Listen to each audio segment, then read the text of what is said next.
if you want to go ahead with your opening, I'll just, okay, do you have a clock? Mm-hmm. Go ahead. Well, I think probably some of you heard those sorts of comments at your forum that you hosted a couple of weeks ago. I appreciate you doing that. You know, my name's Debra Medina. I am a candidate for Comptroller. I'm a registered nurse. I have been in private sector healthcare since 1984. The first 17 or so years of my career were traditional nursing roles, mostly in the management level. Very quickly after I graduated from nursing school, I was in charge, first a charge nurse and then a department manager, and then working in a for-profit home health agency and kind of running that as the nursing supervisor, and have just done a number of different administrative, executive roles in traditional healthcare until 2002, when I started a small medical billing and consulting business. So first I was a manager answering to boards of directors and executive management groups and participating in management teams, and then I was the owner making payroll for a company, and have had that business since 2002. So the Comptroller's office has 2,700, 2,800 FTEs, depending on what the legislature does. And while I've not managed that many, I've managed several hundred. And I think that that is one of the things that often gets overlooked in political campaigns is, does the applicant, does the candidate really have the skill set necessary to do the job? This is more than just political rhetoric here. It's actually work that needs to be done, and the Comptroller is, in addition to being a statewide elected official, is the executive over a very important agency or administration within our state's government, with offices around the state and even a few offices outside of the state of Texas. So having someone who is accustomed to maybe working inside of a larger organization and understanding how to move that thing to provide higher quality and better service with fewer dollars is going to be important. So I think professionally I have the background to be able to do that. Philosophically, I'm going to talk about in this campaign that there's a lot of difference and a lot of distance between me and the other candidates. I have been pushing the envelope, if you will, on what the proper role of our state government ought to be, and trying to force us to rethink about those ideas that really do keep us free and prosperous. We have so many in office who just kind of float from one good idea to another one without realizing that many times those good ideas shouldn't be under the purview of government. And we haven't had leaders who can effectively say, you know, immunizing all college students against meningitis might in fact be a good thing to do, but it's not something the government ought to be dictating. And yet, you know, across the board we have Texas legislators, Republicans, all saying, oh yeah, let's do that. So we often see those sorts of things happen because we're not able, I think, to have people in places of leadership who will separate good ideas from the role of government and help people understand that just because it's good doesn't necessarily mean it falls under the role of government. We're going to get into the campaign about the opportunities for prosperity that we ought to have in Texas that we're missing as a result of our bad policy. And the Comptroller is a strong seat from which to make those arguments. A lot of the work that I've done for well over 20 years in grassroots political activism has been driven by fiscal issues, and so this will be a good office from which to advocate on those ideas, hi Brian, and to advance those ideas and to get us to stronger policy in a freer and more prosperous Texas. Okay, thank you. That's very helpful, thank you. Okay, what we'll do is just go around the room to the folks here, vetting committee, team members, and each one will have a question and you have 2 minutes to answer. Ken? So I guess my first question is, why Comptroller? Kind of out of the blue, out of all the possible offices, a statewide office, which obviously is going to be an expensive race, and the Comptroller is kind of a very technocratic type position. So why Comptroller? Very what kind of position? Technocratic, instead Okay. of technical. You know, I think had that question come in the governor's race, you'd say, why a statewide race? But after the governor's race, after having worked and gotten nearly 20% of the vote, had a lot of folks say to me, you know, why not a state rep seat?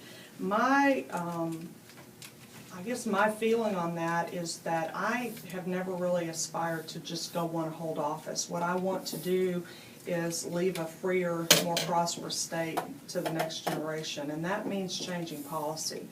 When you earn 20% of the vote in the state of Texas, to kind of step back maybe to a spot where you're just talking to a smaller segment of the state, I think is really misusing the assets that people have really contributed to try to help you fight for what they believe in. And so if I step to a state Senate seat or a state House seat, there are a lot of folks out there who say, gosh, we were working hard so that you could advocate for the whole state and these ideas on a statewide level. I believe that there's a great vacuum, much like I did in the governor's race, of leaders who will articulate the ideas of limited government and freedom. And much of what I have done has been about how does the government take our money and what do they do with it when they get it. So for all of those reasons, because we've earned some intangible assets that give us a statewide platform and an ability to push these issues on a statewide level, and because so much of what I've done has been fiscal in nature, that the Comptroller's office is, in our view, the best place to be able to continue to wage that battle. Okay. Movement.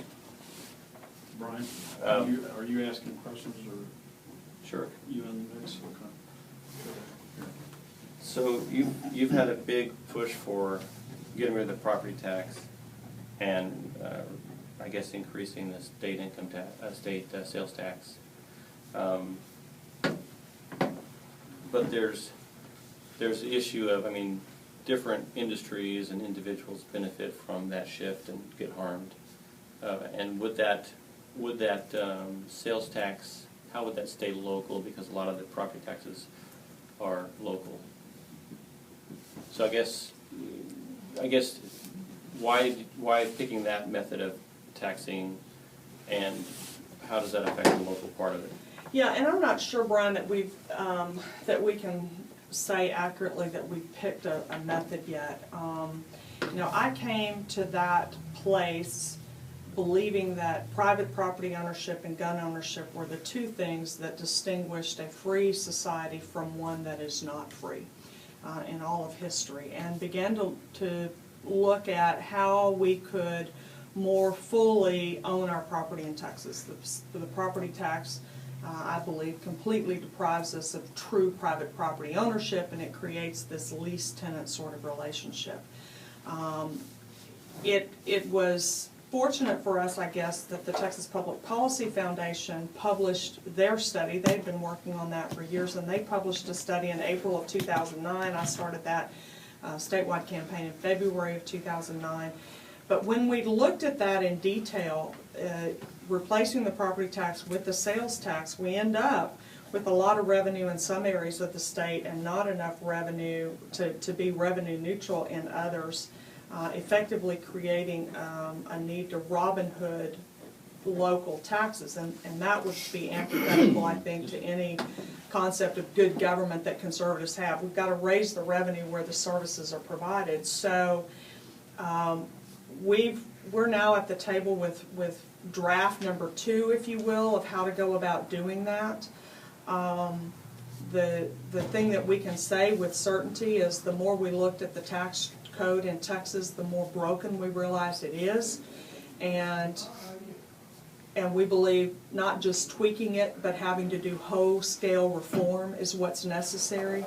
And that's going to be a multi-phase process where we want to make sure that we don't end up Robin Hooding, we don't have the state funding local government, but we create a means that keeps the balance about what it is, about 55, 45, 55% business, 45% individuals, keeping that balance basically the same while finding a way to have a low, flat, transparent tax structure. So And how it's does not the- as simple to say it's just a sales tax, because And how does the Comptroller office come into play there? well, the Comptroller's office sends a representative to every committee hearing in the legislature when fiscal policy is being discussed, and they're always asked to weigh in.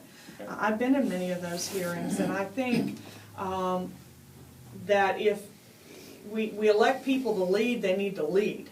The Comptroller's got to do more than just show up and say, if you do this, it's $500, and if you do this, it's $250, and I don't have any opinion beyond that.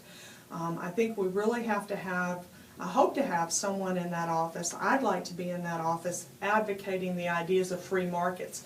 These are policies that move us further away from a truly free market, and these are policies that would move us closer to a free market, because the crony capitalism that's going on in Austin right now destroys every benefit of a free market economy. We say we have one, but we don't. We're picking and choosing abatements and credits and exemptions for people, then we're destroying that free market and not being able to be as prosperous as we could be as a state.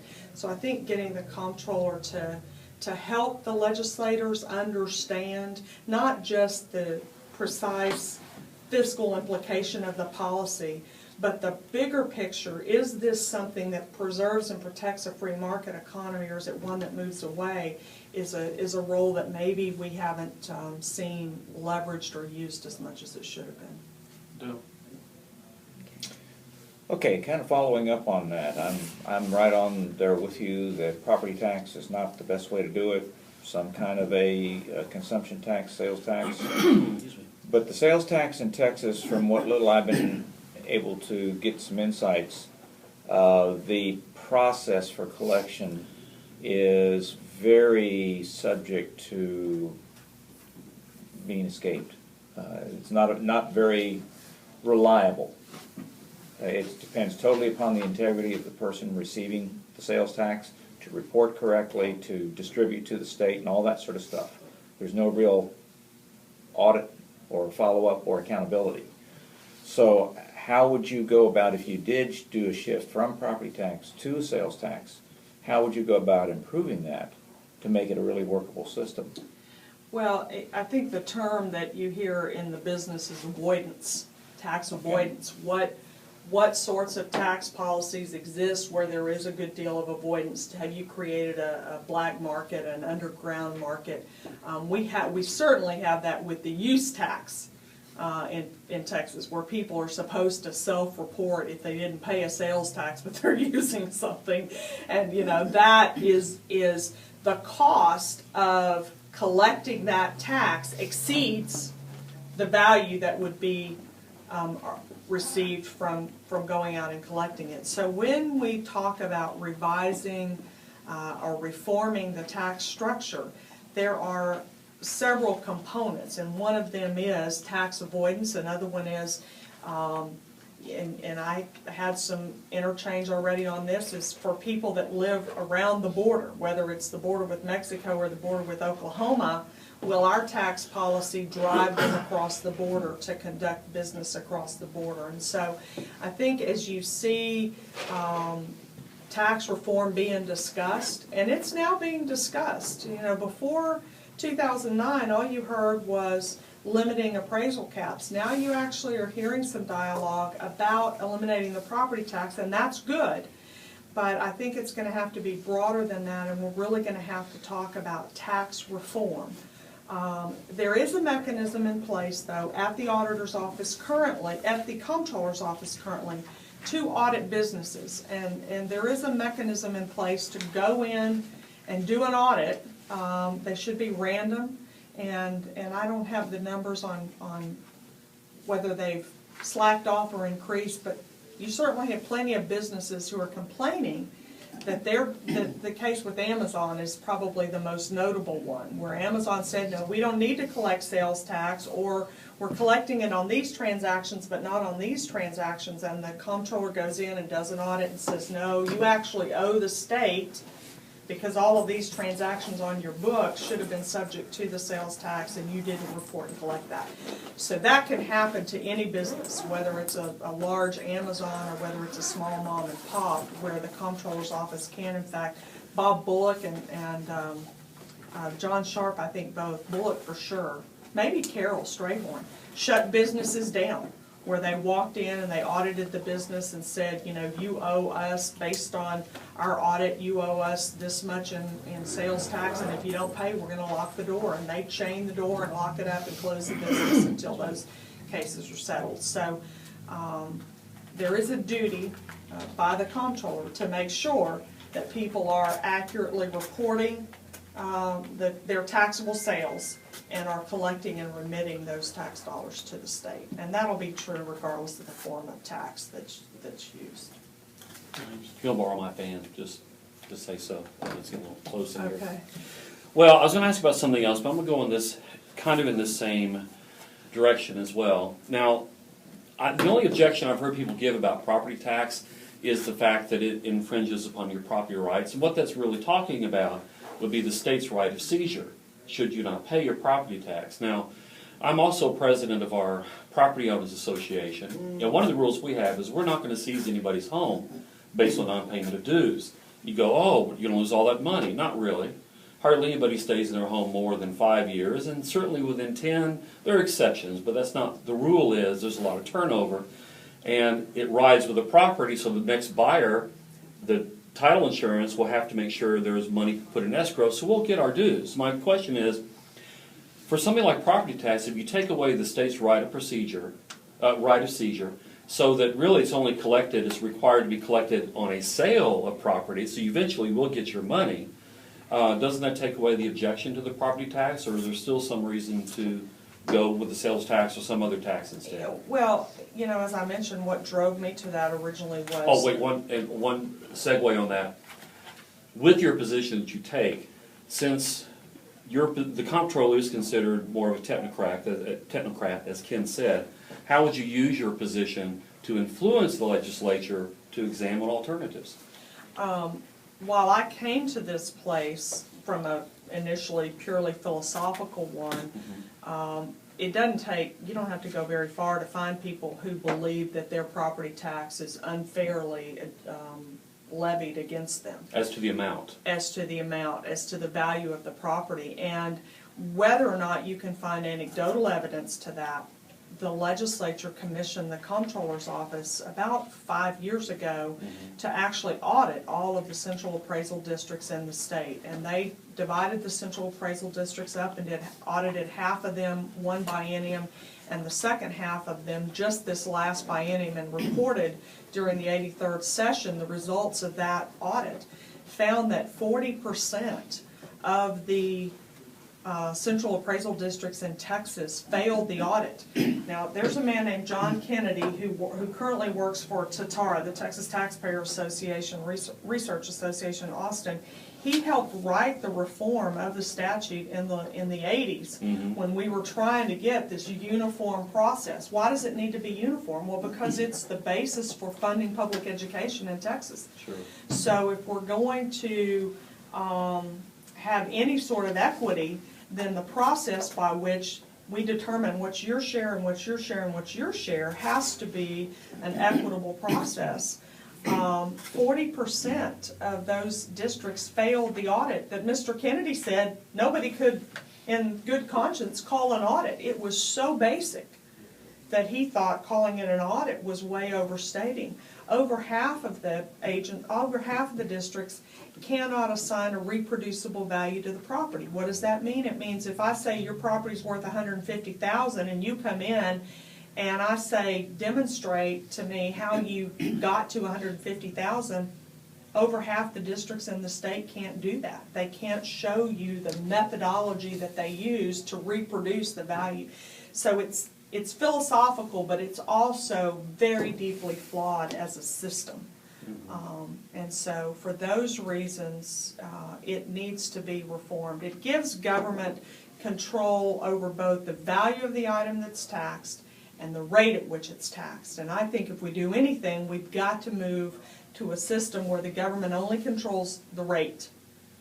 If it controls both variables in that equation, then the people are never really going to have a means by which to limit their government, an effective means by which to limit their government. Okay, Lauren. Explain basically the parameters that the comptroller operates in, and basically what is the basic job of the comptroller, and do you think that there's any overlap from the Treasury position? Well, the comptroller is the treasurer. So what do you mean, is there an overlap? I know you're over the treasurer, but is there anything that you can cut down on? I mean, are there any areas of duplication? So the Constitution sets up the office of comptroller, and it's changed some, but to essentially be the chief financial officer of the state, including the officer of the Treasury. So within the agency, there is the Texas Safekeeping Trust Company, and the individuals in that section of the agency are charged with investing the assets of the state of Texas that the comptroller has purview over. So many of our state's assets are managed by boards, the universities in particular, and others like that.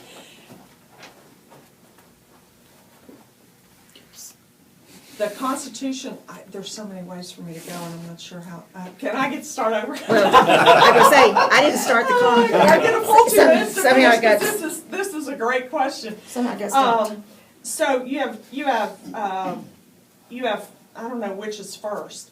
You have responsibilities to administer the statutes that are on the books equitably and consistently. That's one thing that we're hearing from businesses all over the state, from taxpayers all over the state, is that those the administration of the statutes is changing from period to period, quarter to quarter, fiscal year to fiscal year. So the way that I calculated your levy as the state this quarter may be very different, and I didn't give you any warning. As a business, that can be very difficult. So we've got to make sure that you've got processes in place, as any private business would do, to make sure you're consistently laying out what the rules are. How are we going, not that the comptroller creates law, but the law is written, the comptroller has to enforce that. How are you going to decide if I paid all of this, if I remitted all the sales tax I was supposed to remit? What process are you going to use? You're going to look at my IRS return? You're going to look at my cash register receipts? What are you going to do, comptroller, to determine whether or not when I send you a check, you don't come back 6 months later and tell me I owe 50% more than that? How are we going to do that? So you've got a tax collection role. You've got an investment role. Did any of you, that's not a fair question, should we as a state have moved some of our assets out of Wall Street, off of Wall Street, before the housing bubble burst? Or should we have suffered through a 38% loss in our asset value, which is what we did? Should the state of Texas be asking, should the leaders of our state be asking, in the face of global economic uncertainty and an unstable U.S. dollar, are there things that we can be doing as a state to protect our assets? And if there are, what are they?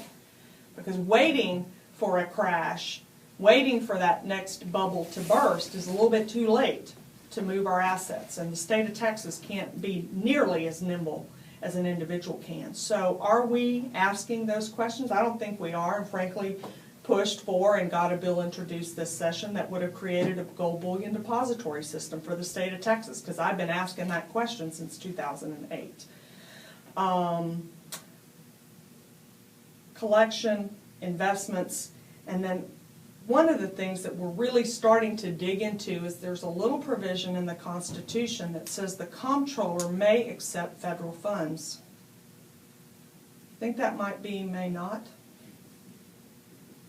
You think maybe we ought to start standing up as a state and saying those terms are not acceptable? This is our money, 2 minutes. but not under those conditions, and pushing our congressional delegation to help us with the terms under which we're getting federal dollars back into our state. So I think there's a lot of opportunity there, and I didn't touch on setting the revenue estimate and certifying the budget, which the comptroller should not have done, particularly in the 82nd session. Has there been an issue in which you made a 180-degree turn? Why? You know, I saw that on your draft questions, and we said yes. I am going to work real hard to answer questions that pertain to the office that I'm running for, and not all of the other ones that people would like to ask of me. Brian is laughing. That was pretty hard. Just last week, I got asked by a reporter in Austin about my position on the life issue. Boy, you don't have to dig very far in my background to know where I am on that issue, but it is not under primarily the purview of the comptroller's race. And if I pick and choose which ones I'm going to talk about, that's not a good policy either. So I'm going to work real hard because there are important issues that this office needs to be addressing, and that's the conversation that I want to have with voters between now and the election. Well, let's say as it relates to the comptroller's office, if you had an opinion on something before and you switched 180 degrees. Brian, you know me for 10, 15 years. Have I switched? I don't think so. I can't, if I have, I can't think of anything that I have. All right, going back to the investment issue, you talked about the gold repository. What do you think we should be doing right now, given what's going on in the financial markets? Well, you know, again, I don't know that there's anything Texas can do really, really quickly. I think we need to be asking, what should we be doing? I had really, Giovanni Capriglione carried that bill, and he organized a number of meetings with people in that world. We had really good feedback that was a very good proposal, very solid proposal, and one that would indeed, it's not just a safe deposit box for our assets, it's a gold depository system so that we can actually have a means of economic exchange. So I then began to say to those people assembled, that's great, this horse is out of the gate, I'm glad y'all all think it's headed down the right track, it needs to pass, what do we need to do next? And one of the gentlemen responded to that we needed to be looking at state banking regulations, and I think there's probably some real opportunity there, but we're far from having refined any proposals in that regard. We get through the primary, and I bet you'll hear me talking about those going into the general. I know that there are a lot of banking interest in Texas who are very concerned about their ability to provide service to their customers. And what we ought to be doing at the state level is making sure that the state has created a climate, a legal climate, where business can happen. Regardless of what's happening in Mexico or Canada or Washington, D.C. or Iraq or Iran, in this, the 14th largest economy in the world, can we continue to do business, and what kind of hedges can we be building around our state so that whatever, you know, catastrophe occurs outside of us, we still can take care of business. So I think the banking regulations are probably pretty low-hanging fruit as well. So you probably know some of your opponents in this race better than others. You probably know some for a few years, and probably you just met. What would you say makes you better than your opponents? I think, you know, I've known Glenn Hager since before he went into office. I was vice chair of the Wharton County Republican Party the first time he ran for state rep. It was when we had a newly created open seat through a redistricting process. So I know Glenn really well. And I've worked with Harvey Hildebrand during the last two sessions in particular. I had heard of him before, but we've developed a working relationship over the course of the last 4 years as I have worked on the tax reform pieces. Both of them, you know, nice men, family men serving the state of Texas. But they've both been in that bubble for quite some time. Harvey longer than Glenn, but Glenn for 10 years, a little over 10 years now. And they are both prone to go along with little incremental pieces of legislation that don't move us towards free markets, that only tend to make the situation, in my view, a little bit more divided. So much of what we've done on fiscal reform has, in my view, made it worse. It's another exemption. It's another, our tax code is worse than the IRS code. I mean, it just goes on and on and on for businesses. We have 63 taxes in Texas.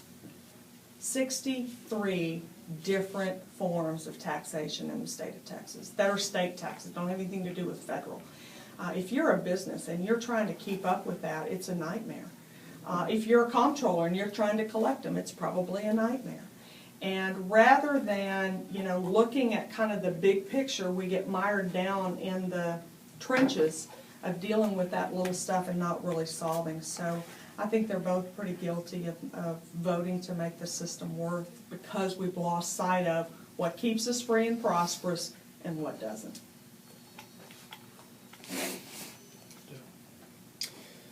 Correct me if I'm wrong, but I understood you early on. Now, my view of the Comptroller's office has been that it's not basically a policy organization, but your view is to make it a policy organization to a large degree.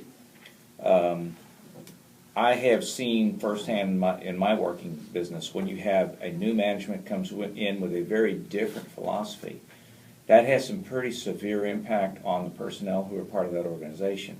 So what do you see as the driving issues there, and how are you going to handle those? If you really do make it, convert it into a policy-driving organization.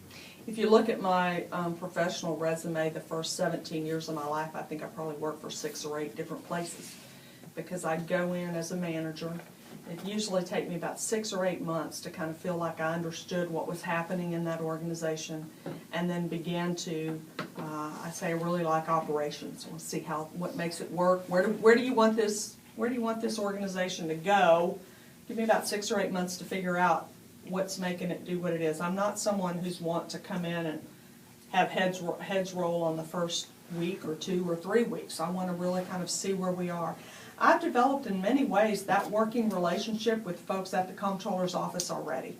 I've picked up the phone and called John Helleman, who's the Chief Revenue Estimator, and Debbie Cartwright, who works in and testifies before the legislature on school property tax things. These folks are very receptive, and I think are hearing and seeing some leadership from me that they're hungry for. There's a lot in Austin. Of course, you never really know whether what you hear on the street is a true reflection of what's going on. But I certainly am hearing a lot that the morale there is suffering. They are looking for somebody to defend the agency, to give them some pride in what they do. Tax collector can't be a fun job, you know? But it's such a critical part of keeping us all playing fair, getting along with one another, and keeping government doing what it's doing. So it's first got a job to do, but I think in addition to doing that job, it's got to be an advocate for good, strong tax policy. And when the agency is doing that, everybody that works there will feel good about what it's doing, and the public and the legislature will be served in the way that they should be. We've only got about 13, 14 minutes left. Okay, James?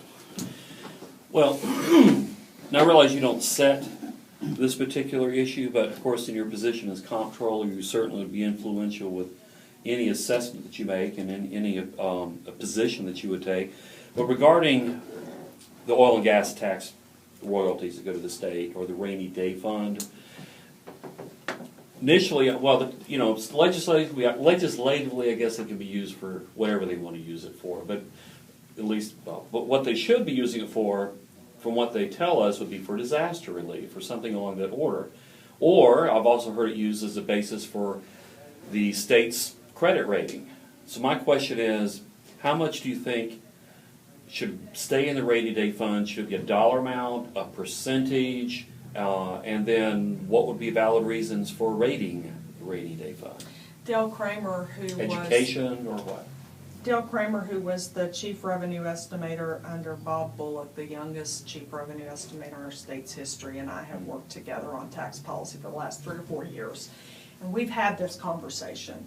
When I was a young county chairman, looking at my courthouse, began to ask how much should that undesignated general revenue fund be. Right. And most folks that I have talked to in the realm of municipal or local government accounting will say that they believe it's prudent for government to keep about a quarter's worth of expenditures in that reserve fund. Annual expenditures?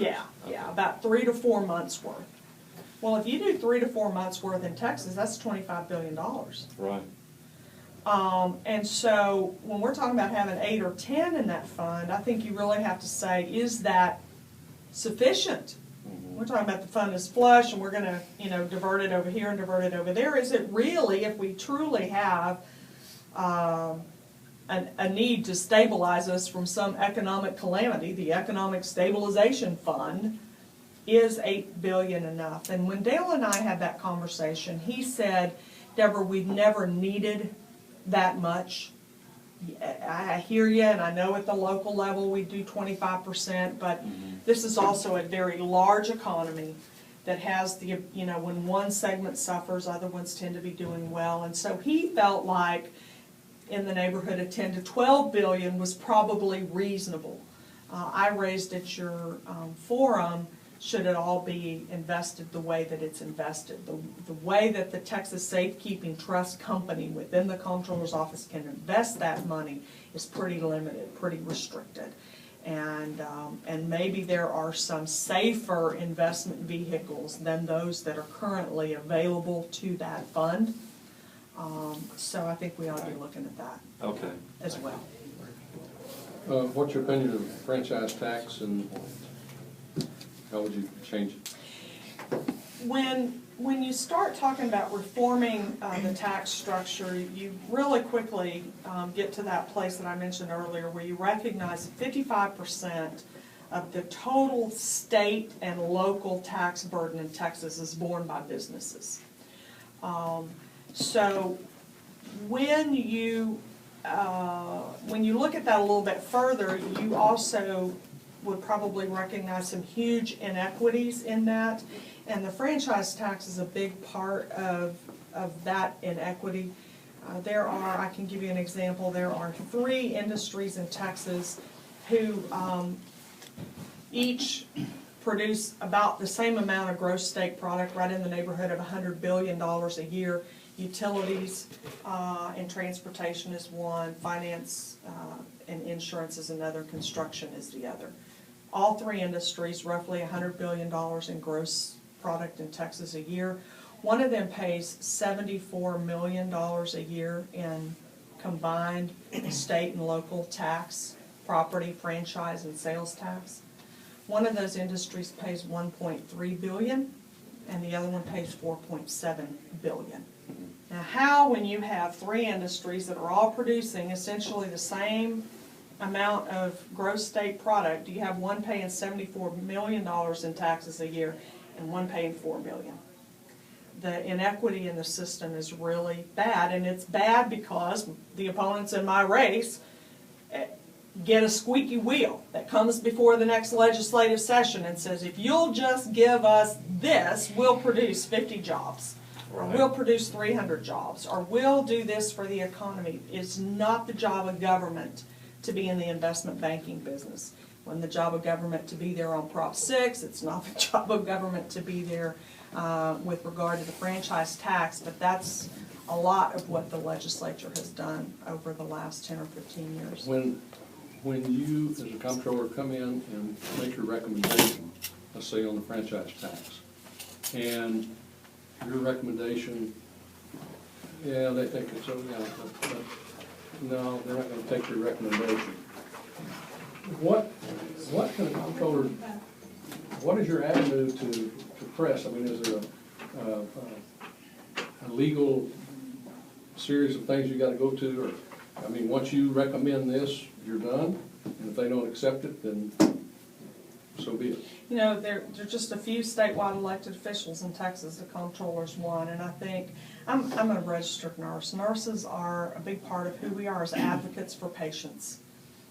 Every citizen in the state of Texas ought to be somebody that the Comptroller is advocating for, and you advocate by understanding what helps us achieve the ideas that are espoused in the Bill of Rights and in our own Constitution, that we would have a free and prosperous republic.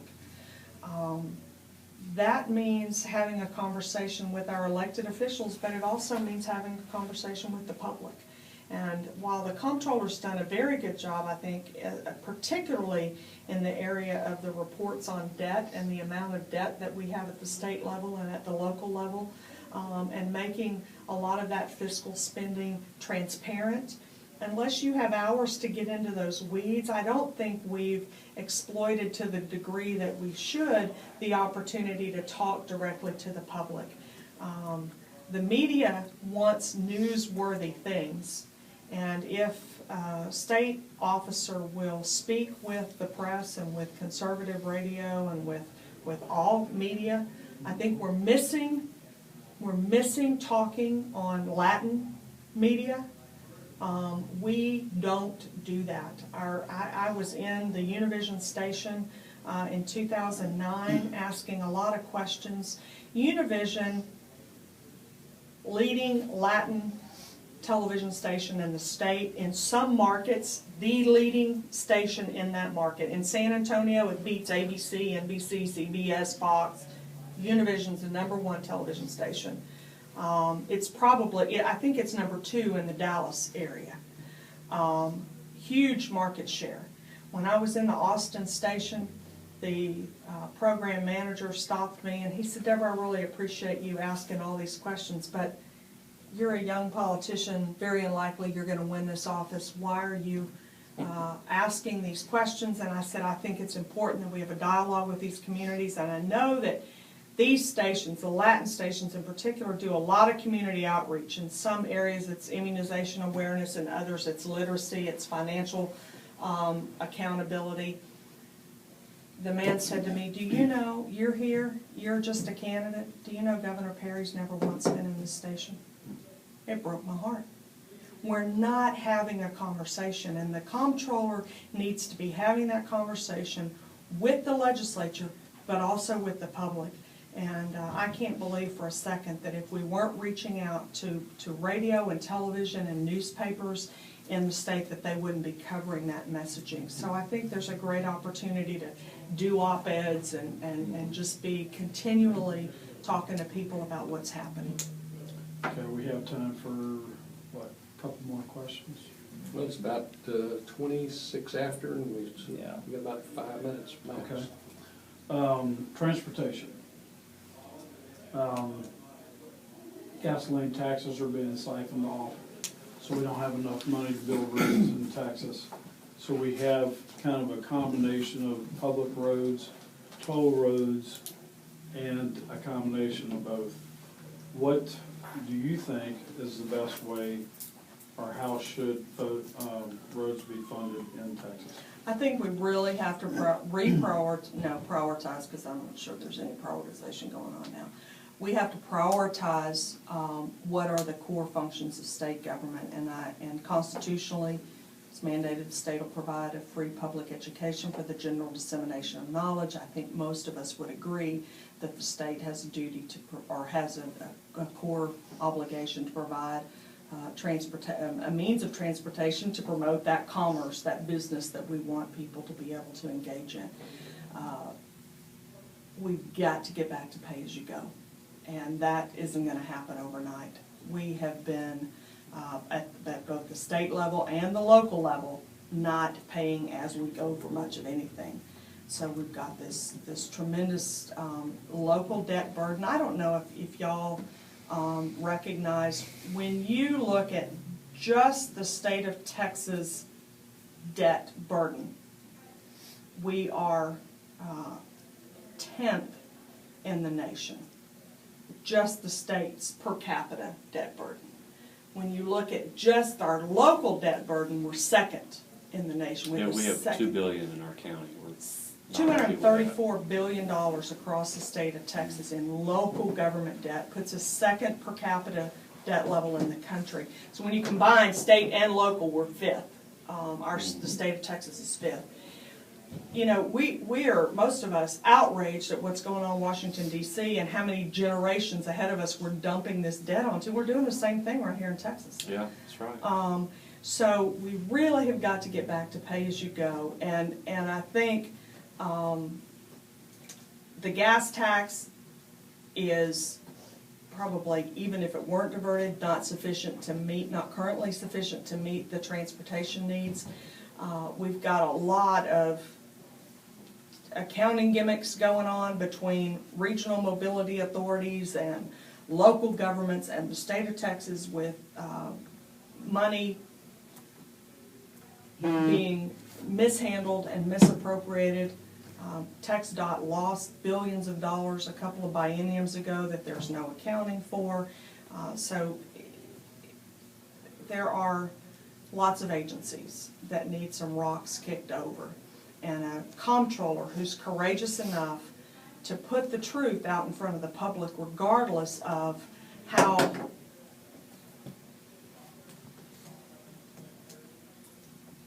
difficult it might be to deal with that reality. You know, I don't think we need to tar and feather anybody, but the people have got to understand, the public has got to understand, the legislature's got to understand what's going on with our money, and right now, frankly, they don't. Okay. Wrap up, comments? Okay. You're closing. Gosh, we've covered a lot of territory here today. It's hard for me to kind of pull all that back in.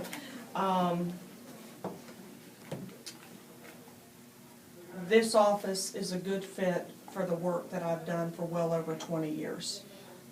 It's an office that, if we had a strong, courageous, and bold leader, we could accomplish a lot of what probably every member in your organization wants to see happen. We want limited government, fiscal responsibility, so we're free to raise our families and run our businesses in the way that we best determine ought to happen. That requires someone to not only do the job, but also to have the courage to step up at a public microphone and talk about those ideas again, so that people have hope and a willingness to engage and produce. I think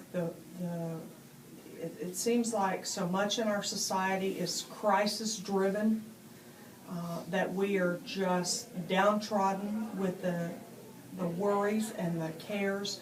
If we were to recognize what limited government looked like, what a constitutional republic ought to be, even though we might acknowledge that we're far from there, we are still in the most productive state in the country, one that has an incredible amount of both human and natural resource, and an opportunity not just to lead Texas to prosperity, but to set an example for the nation and for the world.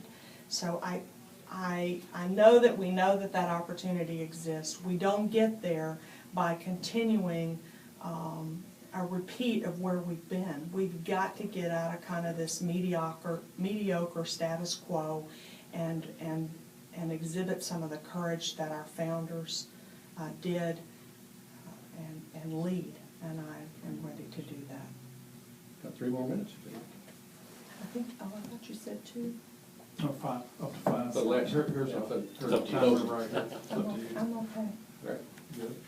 I'd encourage you as comptroller to be willing to stand up and tell the legislature when they're doing a bad job, where finances are concerned. I haven't seen that. And so, like you said, they need to be told this. You know, Harvey came up to me, Representative Hildebrand came up to me when I testified. Right at the end of this session, George Lavender introduced a bill that eliminates every tax in Texas. It was our bill that I worked on because we were trying to get to property tax elimination and we couldn't get down to the low rate he wanted to be at. And we said, well, you can do a much broader tax. It's actually a value-added tax model. This is not a good model for tax, people are not going to be receptive to it. It's the Right. least distorting to an economic free market that there is. At any rate, I went in to testify on that bill. We wanted a committee hearing because it's the first thing that has to happen. It is not the right tax structure. I know it's not. But George said, we've got to introduce it in order to get to the debate and get the stakeholders at the table to really start discussing this. And Harvey came up to me and he said, now Debra, every time you come here, you tell us all the things we're doing wrong. He said, I'm going to let you testify today, but could you not beat up on us quite so much? So I don't think you have to worry I about can see what you and Brian that. have in common now then. I don't, you know,